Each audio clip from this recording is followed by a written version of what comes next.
Welcome to the Details Podcast, where we bring you deep dives and exclusive insights for all things car culture, from the world of motorsports to influencers and classic cars, collectors and builders, and small business. I'm your host, Dan Williams, Dan E. Williams, and today we have a special episode featuring an in-depth interview with up-and-coming racer Aaron Kaplan, a rising star from the world of motorsports. We'll explore his journey, the challenges he's faced, and the strategies that have driven his success.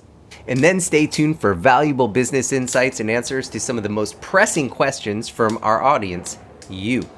Whether you're a racing enthusiast, a small business owner, or just a lover of cars, there is something in this for you. Now let's get started.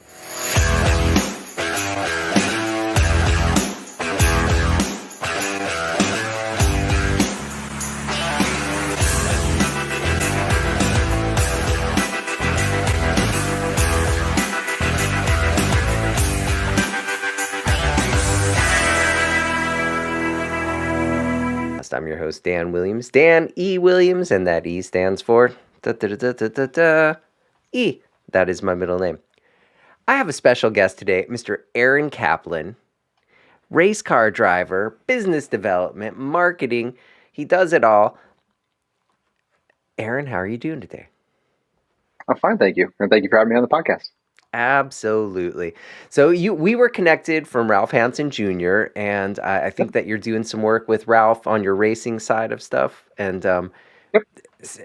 excellent move on your part to kind of further yourself down towards the finish line. Yes, he has some very big names under his belt, as I'm sure a lot of your listeners know.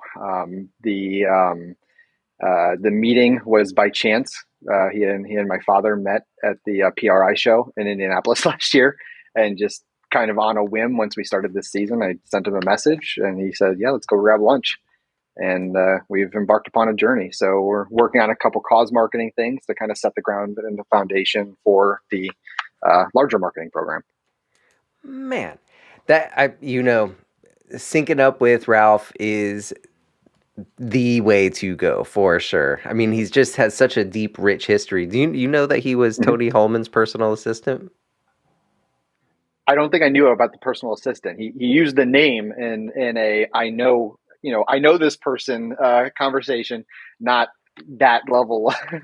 Yeah, he was Tony Holman's personal assistant, and he lived right next door to our fraternity house in Terre Haute, Indiana, back in the late 60s, early 70s.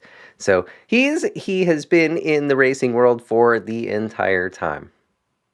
Yep, and I grew up a huge Paul Newman fan based on his food products. So when I learned about, as I got older and I learned about, Paul Newman's racing, and then, met Ralph and realized, that, he was part of all that, and so much more. That was, that was just mind blowing to me, because basically, when it comes to, salad dressing and pasta sauce specifically, like nothing tastes right to me except for the Newman's Own stuff. And I'm not just saying this in the hopes that they'll sponsor my race car, because I think we've established, like, I know the guy that can help me with that.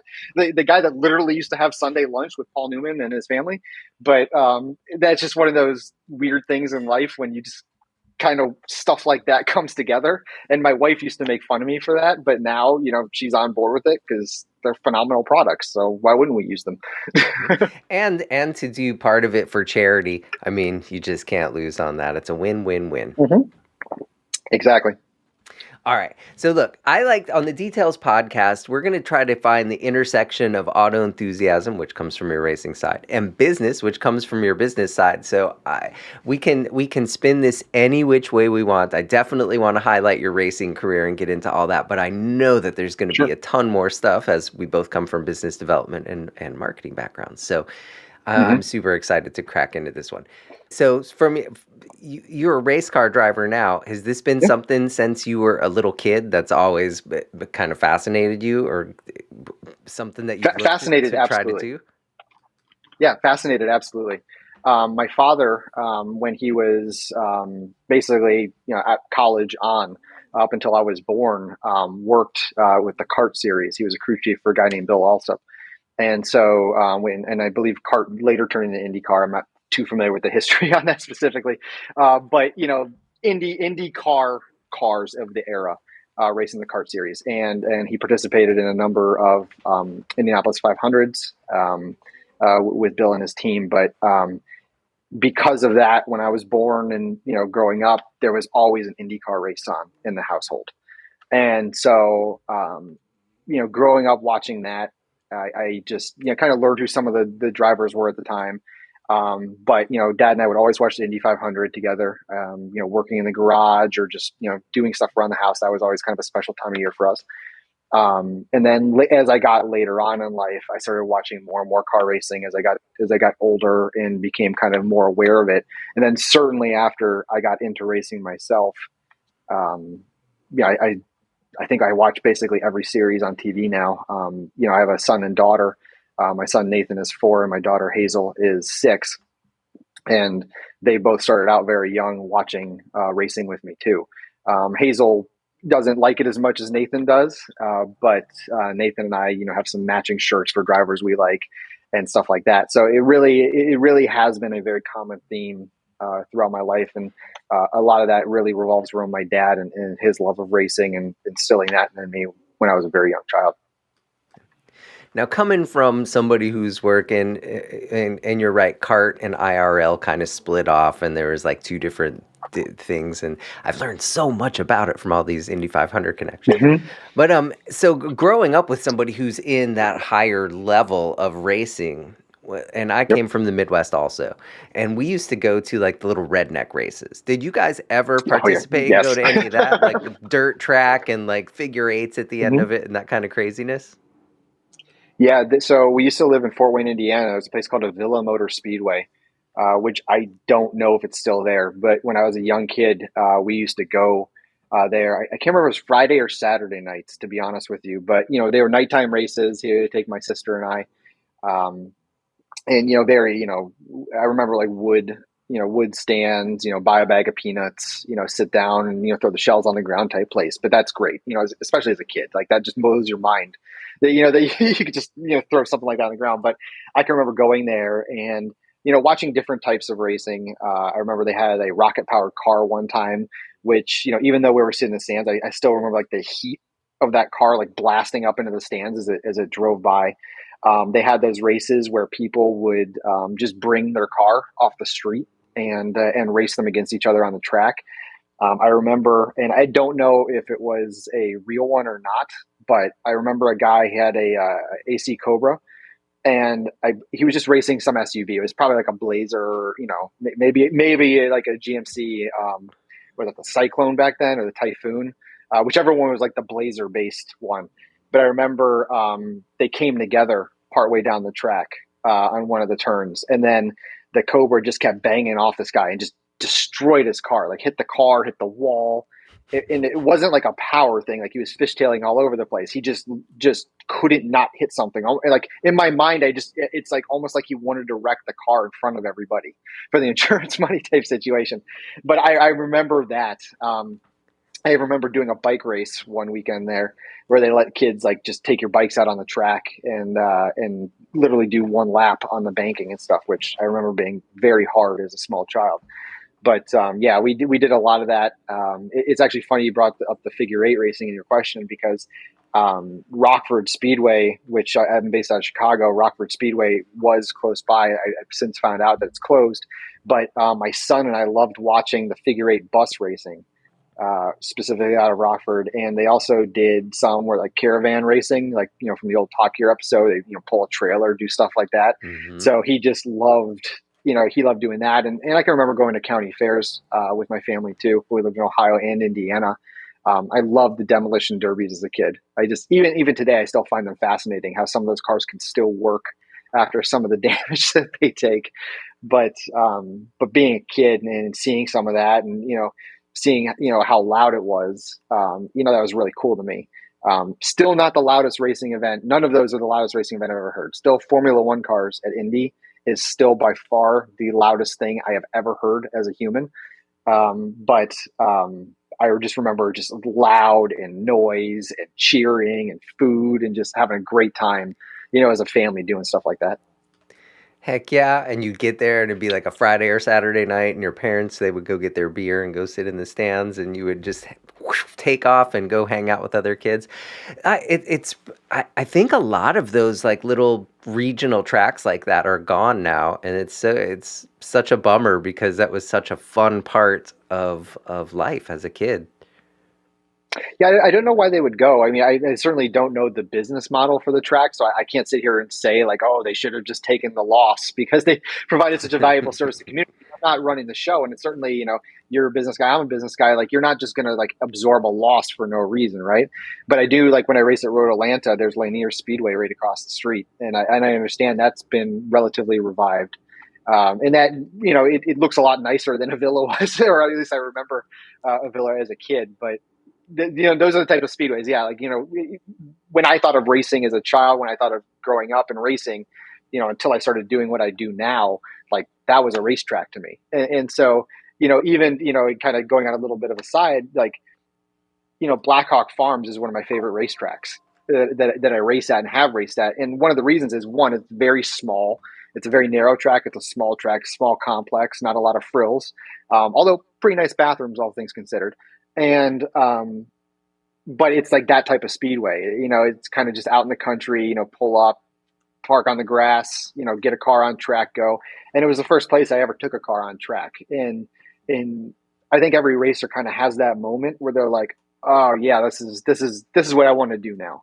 And it was certainly Blackhawk during an Audi Club event of all things, where I had I kind of had that epiphany moment. Like, I wasn't particularly good, wasn't doing anything particularly well in the car necessarily, just having such a fun time and realizing kind of like about myself, like this is a skill I'd really like to have, and I'd really like to develop this over time, and kind of what can I do to start that process.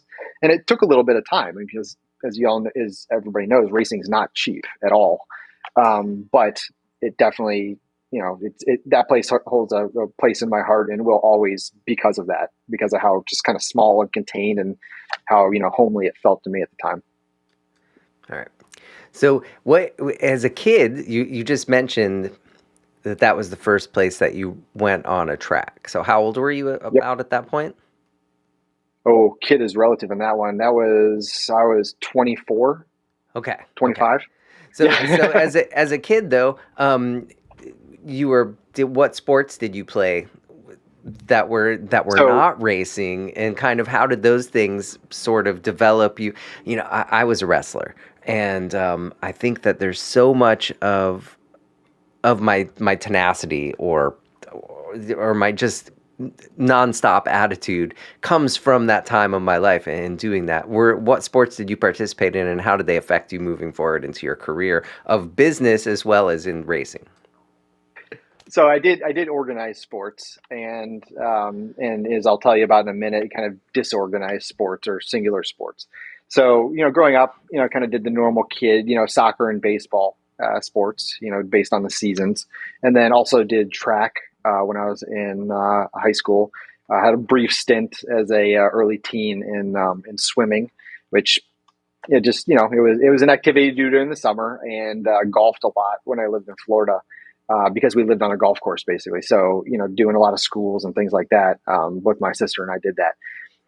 When I was 13, I got a skateboard, and that really was my first foray out of organized sports. And organized sports is nice. I mean, there's a team around you. It's not one person necessarily, although track is to a certain extent. But I did relay races, so it's really about the whole, not about the individual parts. But getting into skateboarding, and a brief little thing of BMX biking, the skateboarding really resounded with me because it was kind of a singular focus type thing. It was you and the board. Yeah, sure, maybe my dad helped me put it together, or yeah, maybe, my friend told me, oh, this is the better gear. But at the end of the day, it was you and the skateboard that ultimately made the difference. And, I think, and I think you used the term tenacity before, but I think the tenacity really came from that, because part of skateboarding is trial and error. Part of skateboarding is also repetition. And, once you figure out what works, that only becomes a building block so you can get to the next point. Just because you did a trick down a couple stairs doesn't mean you can't do it down more. You just have to figure out how to adapt your style and what you're trying to do to the larger application. And I think that's really where my mindset for racing kind of came in. Because once I realized, yeah, I mean, you can have the best team in the world put together a car, but at the end of the day, it's still the person driving it that makes the difference. Because if you're driving the best car in the world, poorly, like, okay, like it's not going to perform well. And because you're driving, that's not the team's fault. They did everything they were supposed to do. And there's been times when I've been out there where, I've been the problem, and more often than not, in fact. I mean, very rarely do I ever have what I would characterize as a bad car or even a mediocre car. Generally speaking, my team is putting together an extraordinarily good car, doing a lot of work and putting in a lot more effort than, other teams do in some cases too. So I know I'm entering the track with the best equipment. So, kind of putting myself back in the skateboard mentality, it's like, okay, great, if I have the equipment, it's right, and something's not working, it's probably my fault. It's something I'm doing. So what can I do when I get out of the car, both from a data analysis standpoint or even sitting in the car? Like, I'm going to Road America in 2 days. There's very long straightaways on Road America. If you screw something up at that track, you have a very long time to think about what the plan ahead is going to be in certain cases. And skateboarding is a lot like that too, because you can take a seat for a while and you sit down and you just kind of stare at what you're thinking about doing. And it's like, well, I know my foot placement's right. I know I'm doing this, but like, maybe my timing's off. Maybe if I just adjust this little thing about the way I'm doing it and the technique that I'm doing, maybe that will make the bigger difference. And you go out there and you try it, and maybe it works and maybe it doesn't. If it does work, you're like, great. I wanted to get here into this next trick anyway. So this is just that first building block. Racing is identical, because when you're out on the track and there's a turn or you're going to a new track for the first time, you got to figure out a way to contextualize everything into a way that you know what to do.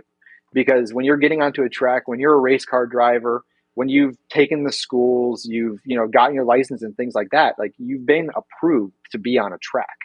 So you should really go out there and you should use the time wisely and you should maximize it. So I'm not saying trial and error in like a bad way, like, okay, hit the wall and then, pull back on track and then try the next turn and hope you don't hit the wall again.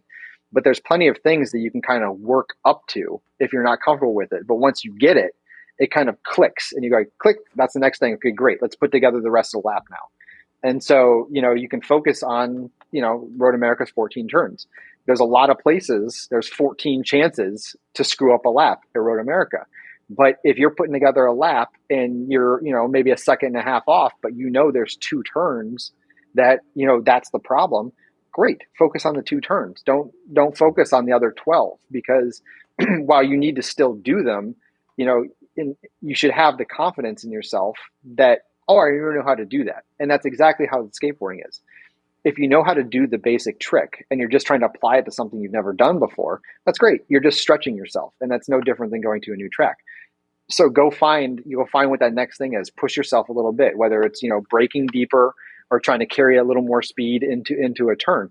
But, find out what that next level is and find out if it works or not. And just kind of adapt that mentality to, okay, the team put me in the car.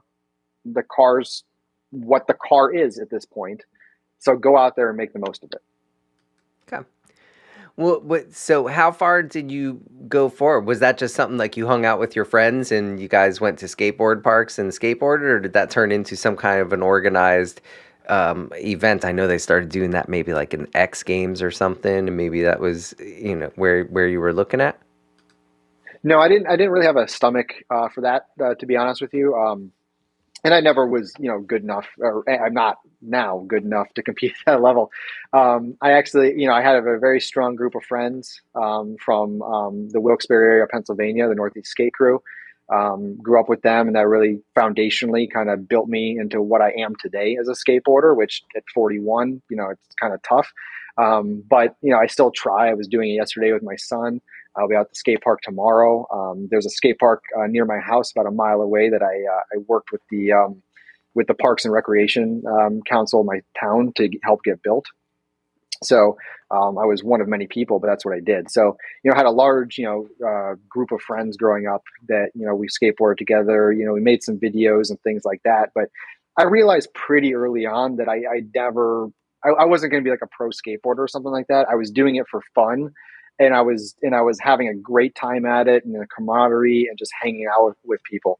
When I had that realization, it kind of became like what I'd really like to do is own a business centered around skateboarding. That's really kind of what the dream remains today. Like I would love to own a skate shop, or own a distribution facility, or some sort of e-commerce website. There's a lot of really solid places I buy parts and stuff from online. Other than like FA Skates here in Chicago, or Uprise, or FA's in Arlington Heights, excuse me, or Uprise. But there's lots of places that, like, if it's hard to find gear, like I still buy it. So that was kind of where my mind shifted, was like I could be really good at like the business part of it and still have the fun that I like with it. When I got into the car, though, that kind of changed it. So as I said before, the mentality was very similar. When I got into the car, I started having success. And success in skateboarding can be it's completely user defined. It's like, well, I landed the trick I tried. That's success in skateboarding. But you go to a higher level, you look at your friends around you, and you say, okay, like, well, he's way better than me, he can do much better tricks than me. When I got into the car, I was that guy. I was doing the better tricks. I It took me a season or two to really get it, but after that, I really felt very competent, and I felt like I could push myself. And I started doing well in racing, and started doing getting some podiums, getting some wins. Got an endurance racing championship at Autobahn Country Club. But when we started competing on kind of more national level, there was a lot of success, and I realized I could compete right with the people that I perceived at the top. So going through SCCA with that mentality, and kind of achieving success in the series, and then moving into SRO, and then achieving success again, it was like, okay, like I got this. Like this is something I can do. See, and I can tell that you're a racer because you're getting ahead of me. Okay, so you went to school. What did you go to school for? Because you have a business background also. What did you went to Loyola, and you got a master's from Loyola. I can't talk. And you also went to Lake Forest. What did you go to school for, and what were your plans when you were in school? So I went to Lake Forest. I was an economics major at the time. Lake Forest was a fairly small school. I mean, it still is by most standards. I think they only have like 4,500 students. But at the time, I mean, we were, I think, somewhere around 2,000 when I was there. And my graduating class had a couple hundred in it. So, very small. So while it's a liberal arts school, they, some of the more normal majors, we'll say, weren't really capped. They didn't capture them the same way. So if I wanted to do business, I had to be an econ major or a finance major, basically. So I chose econ. But I did the econ major, and then when I went to Loyola years later, and got my master's, I actually did that operations, because that was something I just didn't really have a background in. It was something I never learned about at school. And I figured, going into business, and I had started my career out in sales, worked in banking for a period of time, and then worked in some research jobs, for executive recruiting. But ultimately, where I was ending up in a business development mindset, and a business development role was kind of where I was by the time I got into grad school. So, I wanted to kind of learn an aspect of business I didn't know, like I said, operations, because I figure if you sell the thing, the business still has to make it, right? You have to get it out the door somehow. So if I had a more solid understanding of that process, and a better background in that, perhaps it would make me a little more lethal in business, and able to work the organizations better. So as my career progressed, specifically on the product management and marketing side of the business, getting new products made and developed, that operations background really did help, because then I understood when somebody told me, like, no, you don't understand, like, this is going to take us 16 weeks to get this part, and here's why. It was not what you wanted to hear, but you go, okay, that makes sense. Like, I understand what you need to do. I understand the source of the part. I understand how this needs to flow through the organization, or what, aftermarket, supplier you need to rely on to get, the piece or the paint or the finishing touch for this. So, I understand this now. So, I'm not going to say that, nobody can recreate that without going and getting a master's in operations. But I think it definitely helped me be a lot more level-headed with the situation when somebody's like, yeah, it's not going to happen that fast. And go, okay, well, what can we do in the meantime then? Okay. So I think it's brilliant too. I mean, it's like a lot of athletes from any kind of a level to have that degree also to fall back on. And I recently interviewed Jagger Jones, Parnelli Jones' grandson, and he also has a business degree. And it was completely fascinated with the entire business side of racing too. So if I'm looking at you here, you skated, you Mhm. went to school, but I still and you were enjoying the redneck races as a kid, but I still don't see the line that got you into the driver's seat for that first race back in 2008. So tell me a little bit Yep. about what it was that really started to spark your fascination with racing and how you took a couple steps to make that actually happen. So I got to give the Audi Club of Chicago all the credit on that. They hold a number of events every year, and to this day still do, as far as I know. But I started autocrossing, and I wasn't particularly good at it, but I had a lot of fun. And the group of people I met through the autocrossing and through the kind of the message board that we had at the time, it was the Quattro World forums is kind of how we all communicated. Got to be a pretty tight knit community. So they just, they said one time, we're at a tire rack in South Bend. Hey, do you want to come to one of these track days we're doing? So this is the track day I was telling you about at Blackhawk Farms. So the answer was, yes. And then it was, well, how do I do that though? Like, what do I need to do? Like, do I bring the same car? Do I just, same tire, like everything like that? And so, that was kind of when my father, kind of stepped in, and he had been helping me with autocrossing. But he kind of said, well, actually, this is going to be a little bit of a different beast than you're used to, because you're doing 30-second runs. Now we're going to be out there for 15, 20 minutes. Like, we have to make the car last longer. You're going to have to do it, you're going to have a different mindset when you do this. So, went out there, did some instructed driving. I did one at Blackhawk Farms and one at Autobahn Country Club with the Audi Club. And it was kind of just, I love this. And during that time, we had a Audi TT, one of the 3.2s, and he and I had been building that, so it was basically untouched when we got it and started autocrossing. Basically just put tires on it and a couple other small modifications, because the autocrossing classifications, you had points assigned to the modifications you could do.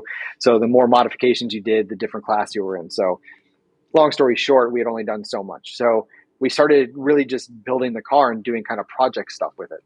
And we used a HPA Motorsports single turbo kit on it. I think we were putting somewhere close to 500 horsepower down when the car, was running right. But that was what the car morphed into. And the idea was, maybe we could use this Audi Club stuff and turn that into racing.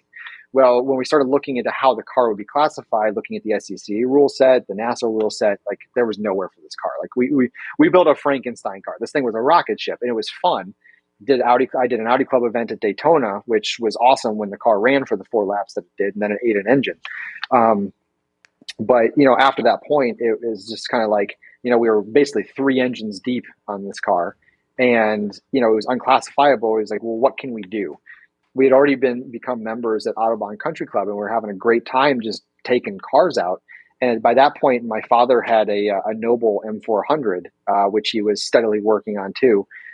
Because as he would tell you if he were here, it was a sobering experience when he took this car that was supposed to be one of the fastest cars in the world at the time on track, and the heat soak was so bad that a stock Subaru STI was passing him, was lapping him, during a track day, quite easily, because it got so heat soaked it couldn't run.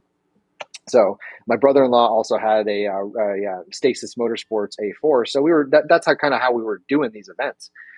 But joining Autobahn and then talking to some people, they kind of mentioned, like, you should get into Spec Miata. Like, you should, it's really good from a foundational perspective to teach you how to race. There's a lot of stuff you're never going to learn in a high horsepower car because you're just going to mash the gas and go. But in Spec Miata, you're going to learn a little bit of finesse. So we flew to Pittsburgh, and there was I don't remember the guy's name, I just remember he's a docker, and he had a car built by a guy who we were told was one of the premier builders. That's Jim Drago. And bought the car that day and flew home, and the car got trailered, took it to Autobahn and started driving, and I was extraordinarily slow. Didn't know what I was doing because I wasn't used to a car that didn't have all the power. Like momentum was not a consideration I had in the other car because I wasn't really learning how to race in it. I was just learning how to drive around the track, and I knew my way around the track. So I spent a lot of time doing that. I had done my driver's school that you needed to get a license in SCCA at Road Atlanta, and doing that, it was a extraordinarily bad weather event. We had snow, we had sleet, we had rain the entire time. We never had a dry track the 2.5 days, and we did our practice race starts in a sleet storm where basically you could only see the brake lights of the car in front of you. And if you've ever been to Road Atlanta, kind of coming down the last hill, into the front straight, like that is just, it is so daunting to think about that now. But at the time, didn't really know better. So fast forward, I'm in the Spec Miata, and the first race happens to be a rain race. So I think to myself, okay, great. I did my competition school in the rain. Like this is going to be a blast. Like I'm probably going to be so good. And I think I spun out the 7th turn into the race after the start. Got lapped a whole bunch of times, and it was just a very miserable experience, but also sobering in the same regard, because a lot of people might take that, and if they didn't have the mentality I did from skateboarding, might think, yeah, I'm never going to be good at this, I should just quit now. But I kind of looked at it and I was like, okay, well, that's just a whole bunch of ways that don't work, so what will work? And so I did the Autobahn racing series for a couple seasons, and through that we also did some endurance racing in the car. And that we had a lot of success pretty early on, both through innovation of the of kind of like refueling and kind of just the general pit stops, because my dad had a racing background, so he knew how to do that stuff, and he knew kind of ways not to cut corners, like we didn't cheat, but ways to make the fueling cans better so they go faster, or putting in a reserve tank. So we built upon that, and that took us into SCCA, which basically launched me into where I am today. Yeah, and I think it kind of highlighted a little bit. So you said that your pops was building that car in the garage at one point, but then he's also racing, and your brother-in-law. So this is an entire family affair thing. Did any of them, have they gained success like you have, and on the track? I mean, obviously your pops was from kart, but have they moved up into the racing world also?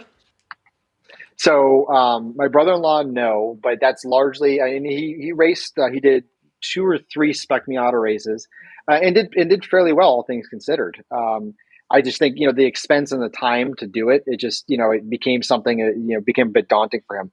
My father and I raced together. I mean, he was my endurance co-driver for a while. If he were here, he would tell you that he knew he had to give it up when I gave him a car in first place, and then we finished the race in 5th. So, and I don't look back on that as like a failure, because, okay, fine. Like it just, it's racing. It's how things happen. And I don't remember the series of events that led him to 5th place, but he took it as, he was slower than me, and that was time to hang up his boots. But he's my crew chief now. He is the team owner now of Kaplan Racing Systems, the team that I race under. So, a lot of decisions get made by him, a lot of engineering decisions. So the team now is my car, the BMW M2 CS Racing, and then I have a teammate, Dave Palfinier from he flies up from Brazil, and he races in the STL class in his car, which is it's a Mazda RF, but only in body. Everything is custom on this thing to be an STL car, and all the cars from an engineering and overall maintenance perspective are taken care of by Ben Cook and Jake Ferguson from Metric Iron Racing. They've been with us for a very, very long time. They do extraordinarily good work, but kind of under my father's tutelage, the team kind of sprouted from that, and the friendships with Dave and and meeting other people along the line. I was gonna say you probably don't realize it, but then again, you probably do because you have kids of your own. How cool it is that you get to hang out and work with your pops, like. So yeah, and it's funny too, because I worked cool with him in a professional sense too. So not only on the racing side do we do that together, but in a professional sense too. I worked for a number of companies that he's led at one point or another, and so it's been interesting to kind of have that dynamic too. Because it's nice. We could have father son lunches and just talk about racing, or like, he'll call me in and be like, okay, this is racing stuff. This isn't business stuff. So you kind of you get called into the CEO or the president's office. Some days, it's not necessarily a good thing. But he's like, listen, we're just going to talk about racing for a little bit. So I was like, great, let's do that.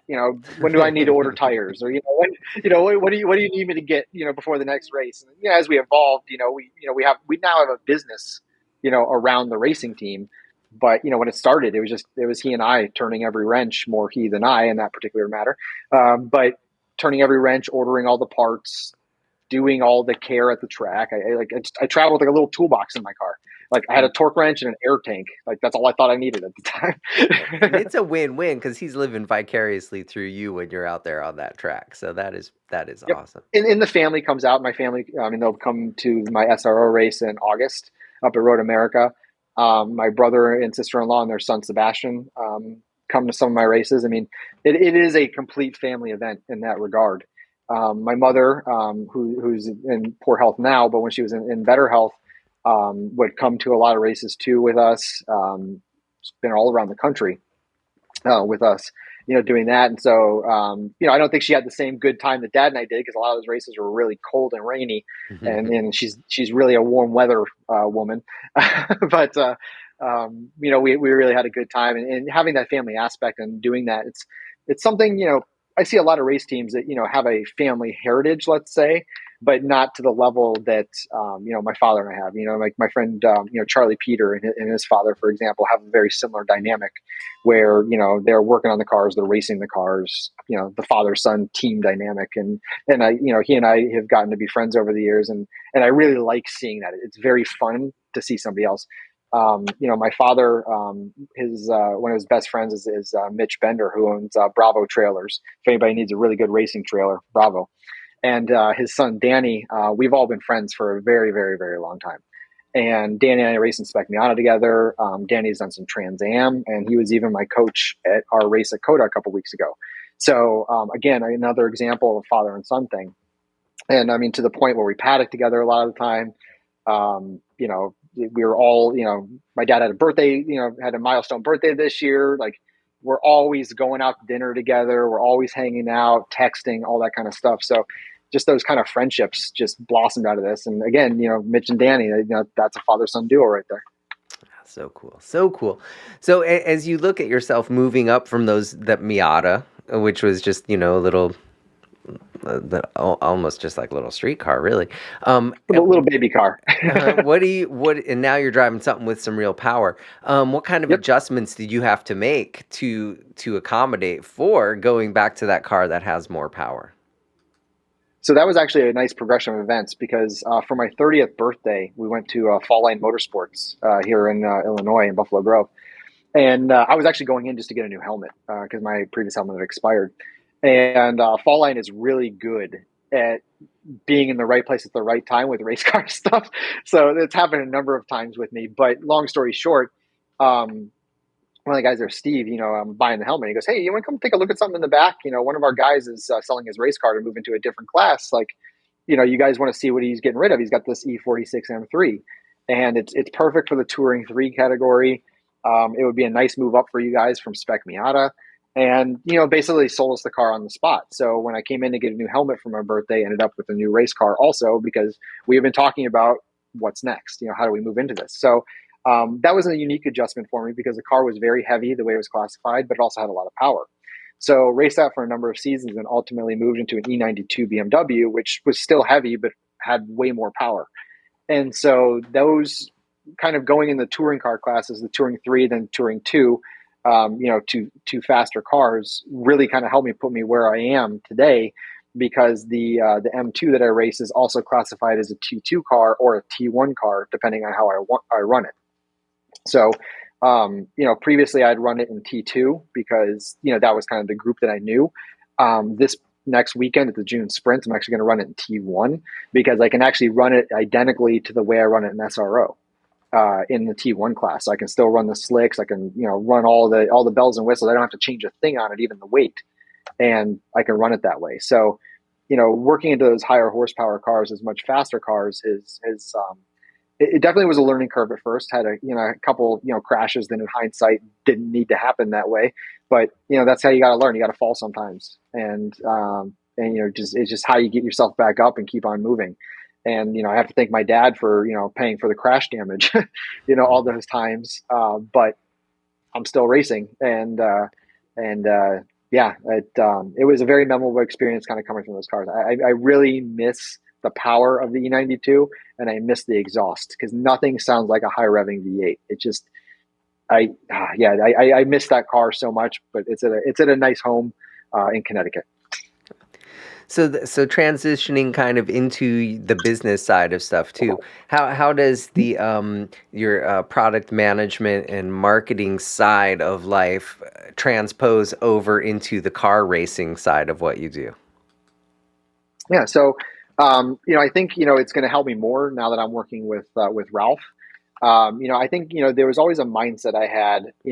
As I kind of told you before, I was talking about Road America. A racetrack is a series of turns, right? Independently, you're just getting further down the track, but when you put them together, you complete a lap. And I look at that a lot like business because when you're looking at business, you're looking at data, you're looking at these individual things that by themselves don't really have a huge effect on one thing or the other, because if you just did that and then walked away, nothing, you wouldn't get to the next step that you need to get to realize whatever you're trying to do. But if you kind of look at a business kind of like racing, and you it's just a series of turns to get you to do a lap, I think that's really helped me kind of philosophically in my professional career, because you understand, okay, like I have to do a whole series of events to get to the end result, which is this product I want to launch, or this trade show that I want to get my business to. But if you were just thinking at a turn at a time, you just think, okay, great, like I picked the color of the product, like what, I don't need to figure out how to make it, like somebody else will do that, or all these things you could tell yourself that would basically just get you off the hook. But taking that mentality, understanding the system and the process everything goes through to get finalized, and no different than a qualifying lap, you got to hit all 14 turns to put down the lap that puts you in the pole position. In business, you got to get all the steps right to get the product out the door, and obviously make it work too. I mean, anybody can get a product out the door and anybody can drive around a track, but to put a product out that people actually want to buy that is successful means you had to give it your all and all the turns it took to get to that end result. And so, that approach, has really helped me in business, and in, and on the track. Moving forward, to kind of working with Ralph, I feel, specifically from my marketing background, marketing is all about value, and how do you project the value of your product to the customer that you're targeting, and that's really what we're about to embark upon, and that's what we're putting together from a sponsorship program. Is as a racer and somebody who's seeing success, with the organization I'm racing with, what kind of value does that provide to these companies that I would like to sponsor me? I mean, like Liquid Death, for example, is a drink that we drink all the time at the track. They have one of the coolest marketing campaigns in the world, as far as I'm concerned. I love what they do because they have fun, and it's something I've always wanted to do. I would love nothing more than to have them sponsor my race car and somehow fit into all that. And somebody like Ralph, that's what he can help with. So I'm there. I can have this discussion. We can talk, on a meeting, and I can tell them all the great things about things I do in a race car. But at the end of the day, what why I think would be the fun part is like, okay, like, yeah, let's put your name on a race car, but like let's talk about like how you can benefit from it too. And what value can I provide you in the long term to get the product out there, and maybe target an audience you're not targeting. I don't see a lot of people drinking Liquid Death at the racetrack. It's not to say that they're not trying. It's just, maybe if they sponsored somebody like me who's always drinking it at the racetrack, maybe they'd sell more water. I don't know. Just saying, I'm right over here. There's a space right behind the front tire where we can put it in the stack, for goodness sakes. Or the roof. I mean, we'll work with you. Let's talk. Let's just have the discussion. So in your business side of the world, you probably have a budget and you have projects that you work on. On your racing side of the world, you probably have to be a little bit more grassroots. What kind of strategies are you throwing in there, like short videos or social media? And what do you find kind of on the stuff that you're doing for yourself that works the best in that world? So, coming from, kind of the marketing background I have, I kind of like the data driven marketing, like going after the kind of new parts of the or new areas of business that we're not quite focused on yet, or playing to a core competency of the business, but just not hitting that specific portion of it. So social media and kind of my career have kind of gotten more together over the past couple of years. And my previous job, I had a really strong team under me that did a very good job on social media, and we had a great time brainstorming things and kind of throwing things at the whiteboard and see what stuck. So, kind of applying that to racing, I think that's where we can have fun with some of the videos. And I think largely depends on the sponsors and things like that. We've been working with Sideline Sports Photography to get a lot of cool images every race, and trying to build that social media following. But I think that really the next step is stuff that Ralph can help me with, which is like how to make those cool videos, how to get to that next level where it's showing the fun of the team and the things like that. It's just I didn't grow up in a family where we always had a camcorder out or a camera out. So it's almost second nature to me to think like, oh yeah, we should really like be recording this event and stuff like that. So it's been a bit of a mindset change for me just to start taking more pictures of the track, maybe posting a video here or two, or just, getting into that. So when Ralph and I get to that point, I know we're going to have a lot of fun with it. Because I certainly have in my professional career, specifically with products I've launched or trade shows and things like that. It's just let's talk about the fun stuff, or let's like I said, let's just talk about the value. And I think when I get these sponsors, I think that's what it'll really bring. And then from a budgeting standpoint, when you feed the beast, you always have more to work with, and hopefully that can not only benefit the team, but perhaps allow us to hire a social media expert or a videographer or somebody that can capture those moments and work with us at the track to kind of capture that lightning in a bottle, and then get it out to the team. But as far as kind of the general marketing that we do now, one of the things I've actually really found success in is actually stickers. So when I did my first SRO event last year, I didn't know about hero cards. I didn't know I was supposed to do that. I just probably missed that in all the documentation. It's not like they didn't try and tell me. The hero cards for SRO. Mm-hmm.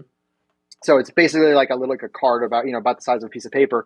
Picture of you, picture of the race car, kind of sponsors or really cool stuff, and you sign them at the autograph sessions. Well, I didn't know I was supposed to do that. So at the autograph sessions, people kept giving me these posters that the organization gave them to sign. I thought that was cool, but I noticed a couple teams around me had stickers. Some of them were like their helmet, some of them were their car or things like that. So this year I was like, I want to go do this a different way. Everybody was getting the hero cards ready. I was like, let me do stickers because kids like stickers. My kids certainly love stickers. And, it's kind of the joke, you want to become the people's champ first, right? You want everybody to like you, to root for you, in those settings. And so I figured, if I won over all the little kids that came to the race, that would be the way kind of into the hearts of the parents and kind of in kind of the overall, group I was targeting, which was the race fans. Because as a little kid, and having those fond memories of racing, it was, I liked all those memories. I liked having that, I was a little kid and the race car driver looked at me, or I got to ride my bike on the track or watch this cool event. So, if putting myself in that mindset, putting myself in the mindset of I have small children now, it was awesome to think like maybe there'd be one kid, like I'll hand him a sticker and that'll be what he remembers when he's my age and wants to start racing. And, that'll be the thing that sparks it off, or he'll become a fan because of that. So I really wanted to foster that. And so, the stickers seem like the cool thing because you can just hand them out easily. And, kid will put it on his shirt, or you give them two. And then, I always kind of joke, don't put them on your parents' car on the way home. And the parents always, seem to get a kick out of that. But I'm literally speaking from experience, because if you looked at the SUV the whole kids around in, it's covered in stickers. And I gave up after a while, trying to stop that from happening. But that's just how it is. So, kids aren't on social media, right? But a lot of them show up to the autograph sessions. So again, kind of going back to the original question, that's kind of how I saw, kind of that way to grow that fan base was, start with that. Their parents will become fans of the team. And then maybe we'll grow the base in a different way than I see some other people, doing it themselves. Okay. Now I know I'm more familiar with like IndyCar and open wheel racing, and I know that those Yep. guys they have to bring the funding to the team, which I always in my imagination it was kind of the other way around. Does it work the same at the level of racing that you are, where you have to bring funding to the team to participate? Yes, and that is makes it a relative daunting task. So right now, I think I'm technically would classify as like a gentleman racer or privateer because we're the team, right? We're bringing our own funding. We're or more said a different way, we're self funded. So that's just it's the family business, so to say. But moving to a different team, we would have to bring sponsorship money with us. So that's where Ralph can help, and his organization, because if we get a couple of those sponsors, that can one be the determination. Okay, do I move up to a different class? Because one of the things now is we own the car that we race. But in some of those classes, like GT4, for example, like if you align yourself with a team, and you bring the sponsorship money, you don't necessarily own the car, you just own the money it takes you to get into the seat. And so that makes it to some degree a little cheaper. You pay for damage, you pay for consumables. It's not no. There's nothing in racing that's cheap. I don't want to give anybody the wrong idea, but at least in that context, you can work with a team in a different way than we're currently working. In all honesty, we really like kind of like the family spirit of our team. So I think any sponsorship money we have would be to grow our team, to maybe add cars, get a full rig. I want Ben and Jake's business to flourish on their car modification and race prep side, just as much as I want my racing career to flourish. And I want my dad and I to be happy and bring our family to the track and have really good time. And if we get to a higher level, we have a rig, we have 3 cars under the tent, some setup like that, that would be really cool for us as a team. Now, if you were looking at all the different kinds of racing and kind of out at the rest of your racing career, are there any other series or kinds of racing that are really like the most ultimate goal that you have? Yeah, so I'd say my ultimate goal is to race in the Daytona 24 hours. Um, I say race in it because I don't want to get a big head and just go straight out of the gate and be like I'm going to win Daytona because I've just watched that race enough growing up. Oh man, there's so many factors. Just and there's so many factors that go into winning Daytona, and I certainly every racer has to have the mindset that I can win this race, but I'm not there yet in my career. I'm not standing there, at any one of those kind of events they have pre-race, waiting to get into the car to do, the middle of the night stint, because that's just the time of day that I get to do it. So I really like to do Daytona. I really like endurance racing. That's when we did that with the Spec Miata early on, that's definitely something I would certainly like to get back into. But again, it comes down to money, like funding, and more importantly, that kind of time commitment. I'm now at the point in my life where I can do the time commitment part of that, but the funding portion is where we need to get to that point because to do a real endurance race, you need at least one more driver. That's for a season. SRO just launched an entire endurance series, but if something goes wrong with the car, you got to have spare parts because you're still there for the sprint race too. So there's just a lot of things that happen. You move to IMSA or you move to one of the other series. Endurance racing, it just ratchets up the amount of funding you got to bring to the team to be successful because you certainly don't want to run out of parts. You don't want to run out of tires. You don't want to only have one set of brake pads for a 6-hour race. Like you got to make sure that you have everything right because having good equipment is a safety issue as much as it is a competitive issue. And you certainly don't want to put yourself in a situation where you could jeopardize the safety of yourself or the competitors out on the track because you're taking an effort out onto the track that isn't at 100% of what you're capable of. Now, you mentioned that you have the time to do it now. I work from home. And so basically, I can get out of bed, grab a cup of coffee, open up a laptop, and I'm at work. And then I work until, in the afternoon. I don't see how you would have the time to have a career and do this and have kids and a wife that you have to tend to. So how do you manage your time to be able to make sure that you're giving a little bit of sunlight to everything that is under your under your, I mean, that's a whole lot of stuff Yeah. that you have going on. How do you manage that? Yes, that's a very fair question, and I think it's one that a lot of racers deal with at some point. I certainly, when my daughter was born, I did a lot less racing at the time because it was new to my wife and I. But we're fortunate enough now in a couple of different regards. We have our kids are old enough that they go to school. At least full day or part time during the day. So that means we have a chance to get work done. I've recently transitioned jobs, so now I'm doing more business development and marketing consulting, where I did have a traditional office job before. I'm now also in a work from home position, and my wife is she's a management consultant. She's a partner in her firm, so she's got stuff to juggle too. But to answer your question, kind of on a more global level, I've always been a racer since my wife and I started dating. So that's always been part of it, just like she's always been a management consultant since we started dating. So both of us traveling for one reason or another has always been just kind of how the relationship worked. And so from very early on, we always kind of had that foundation. So like I said, having kids kind of slowed things down for a couple of years, but now they can come to the track, and the commitments that I do, she and I agree upon that at the beginning of the season, just mainly just kind of syncing up schedules.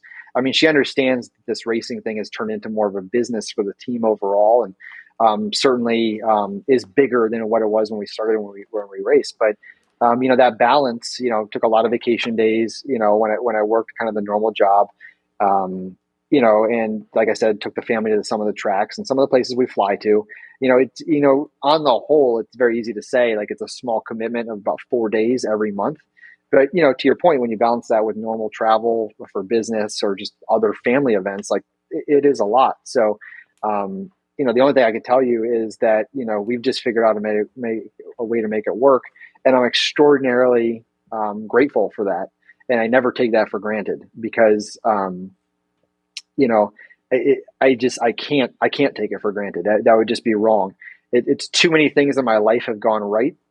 Some through my doing, some through just having a wife who's extraordinarily supportive of what I do, and you know, it, it's just I got lucky. I got lucky, and here I am. I got a wonderful family. I have a wonderful life.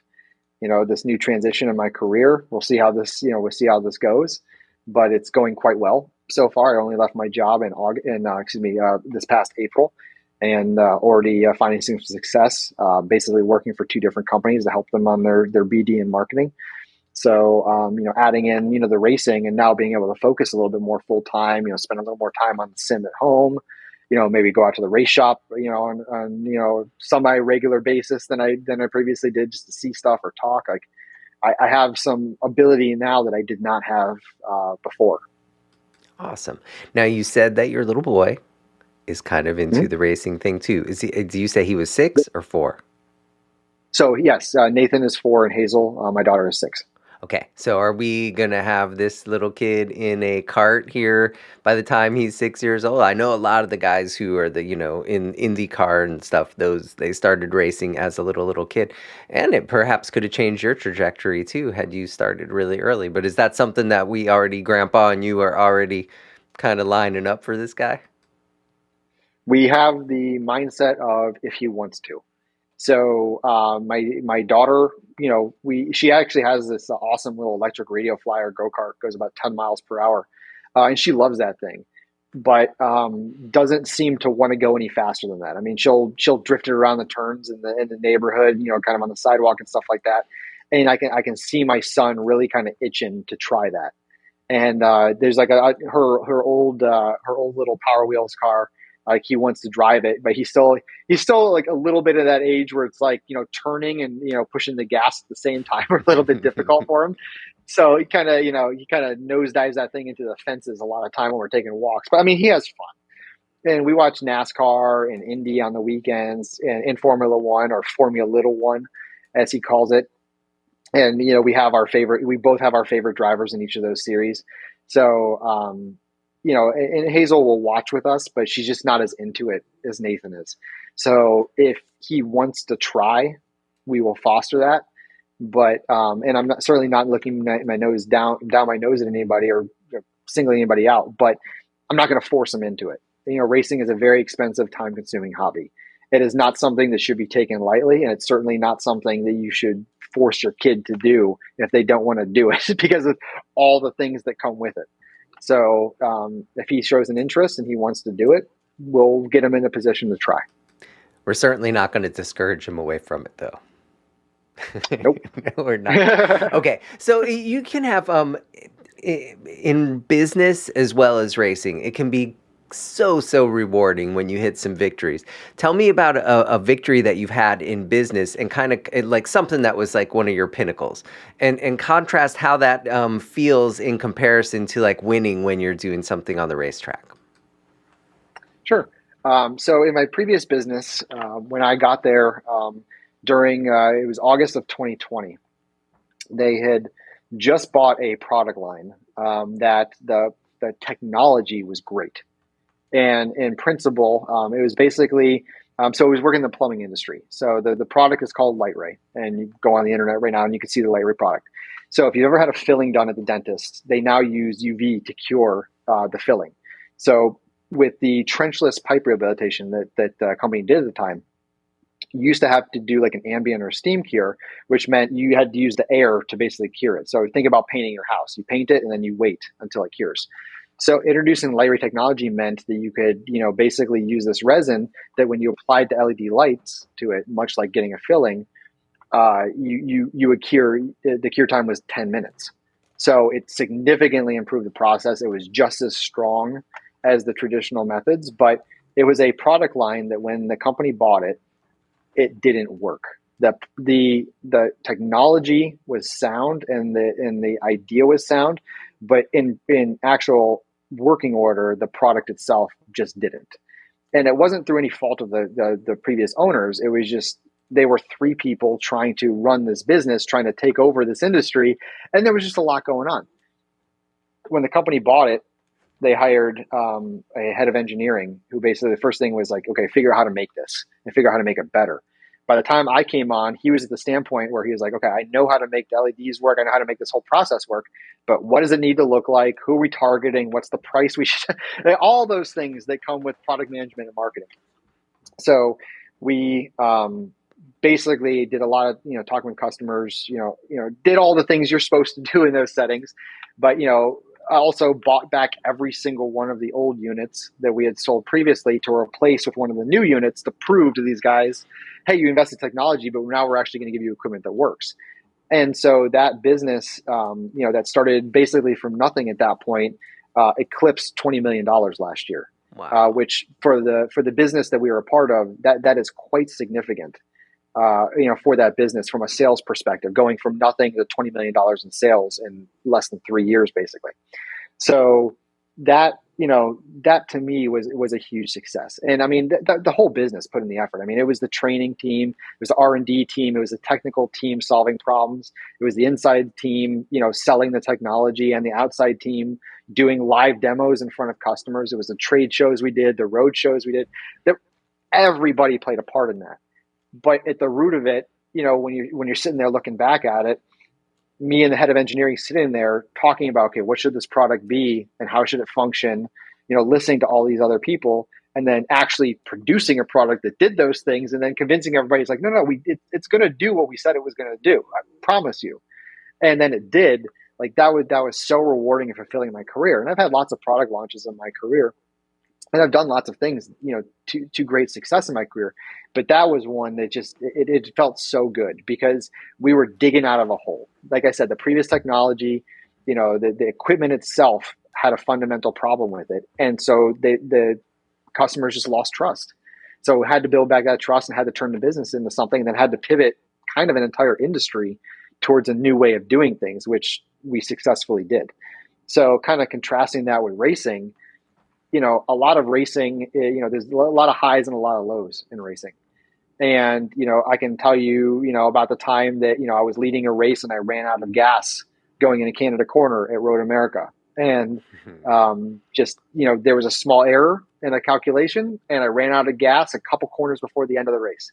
And that's what happens. But The year my daughter was born in 2017, I won the June Sprints, which is the race I'm going to next week. And I mean, it was a nose to tail battle. And the June Sprints, to me, other than the runoffs, have always been one of those premier events. My father talked about it when I was a child, when he used to do work with Bill Alsop and some of the other teams in like Super V. June Sprints and the runoffs were always the events he talked about. So being able to win that event, or win the premier race, or the feature race rather, for that event was such a huge milestone for me, and such a confidence booster too, because I was doing well at the time. The car was great, everything was working well, but I was then in a position where I was winning against drivers that did have championships under their belt, that were very high level drivers, and then to win that event to me was just it was such. I won't say the pressure was off, because then I had to go back next year and try and do that again. I think I think I got second or third place the next year, which is not bad, but I didn't win the next year. But they can't take that win away from me either. And I will always remember that as the culmination of success, of the whole team working very hard to get a car on track that did exactly what it was supposed to do, and me as the driver taking all the input, looking at all the data, and figuring out, okay, what's going to make this work the best, and then winning with it. It's kind of similar to business. Just you got it's that winning combination. I know it's kind of a cheesy phrase to use, but like that's how it is. A lot of things have to happen right to put you in that position, but when they do, you got to make the most of it. You got to take your shot. Yeah, and that victory feeling, or that high that you get, is fairly similar on both sides, and surprising enough. Yep. Although I have to say, with the professional stuff, I didn't get sprayed in the ear with champagne to where I couldn't hear right for 3 days. So that was a small difference between the two the two feelings of victory. And getting somebody to $20 million probably paid really pretty good too, and that's a nice perk of the other side. Okay. Yes, the business did very well. Mainly the sales team, though. I'm a salary worker. I don't, that was not part of my compensation plan, but I was happy to give the sales team a product that they could absolutely just go run with, and completely flourish. And okay, so and then back to the racing side. So now it's like a family affair thing. How much would you say of your dad and the people who are turning the wrenches and working on the car? How much of that side plays into it? I always think is in racing, the driver gets all the accolades, and it's really kind of about them. They're the star, if you will. But without the rest of that team and support, just like in a business, without all of the components kind of that you alluded to before, you can't get it to happen. So how much of a role does the team aspect play into your racing? It's huge, and I think the other teams around us notice that, and I think the people that are really into racing see that. And I can only kind of use personal examples, but you know, when we showed up to the SRO race last August at Road America, we had never been with the organization before. And I can't quite say that we even knew anybody there other than some of the pro drivers who either had coached me previously, or we just had known through SCCA and other types of things like that. So we got there and, had a rain practice, and I was first in practice. So I think right there, people kind of saw like, okay, like this person we don't know, just in a weird condition, because it was raining, then it dried out.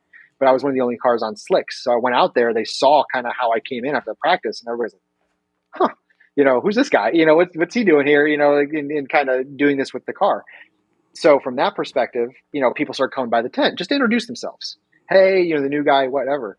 But they also started seeing, okay, like look, like they got this little tent. They don't have this giant rig and like all these cars. They have this car that they already, can show success with, and they're prepared.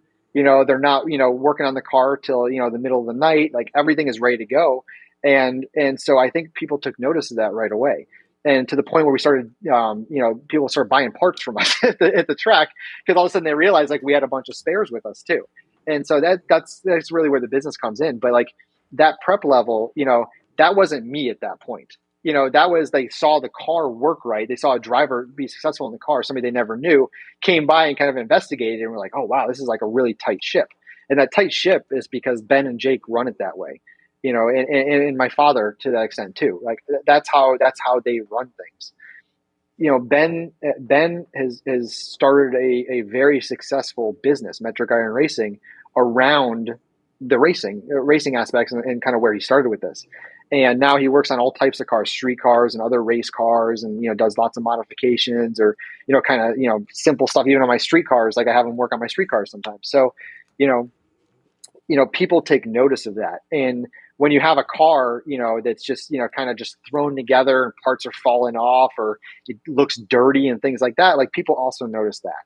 And especially your fellow competitors, because, kind of that's almost like somebody like you don't really want to be around on the track, because you're like, maybe something's going to break if if I'm near them, too close. So, having, being the most prepared, was basically our biggest goal going into, the SRO stuff. Was like, we want to show them, like, even though we're like now the small fish, like we want to show them like we're not taking this lightly, and we're certainly not showing up unprepared for these races in a way that makes us look like we're just kind of throwing stuff together and hope it works right. So that's really transferred into this season too.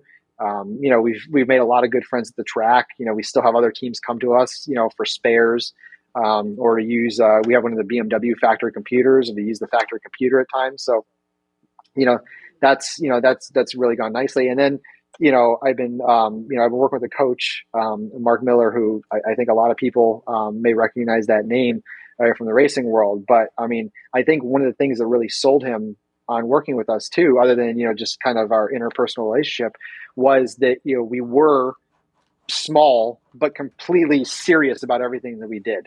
And when the team started talking to him about, okay, well, what do you do with this car? Like, what's your maintenance and your PM schedule on the car? Like, how are you doing this? And we started talking to him about kind of all the things we were doing to make sure like the car was the best possible car it could be given the circumstances.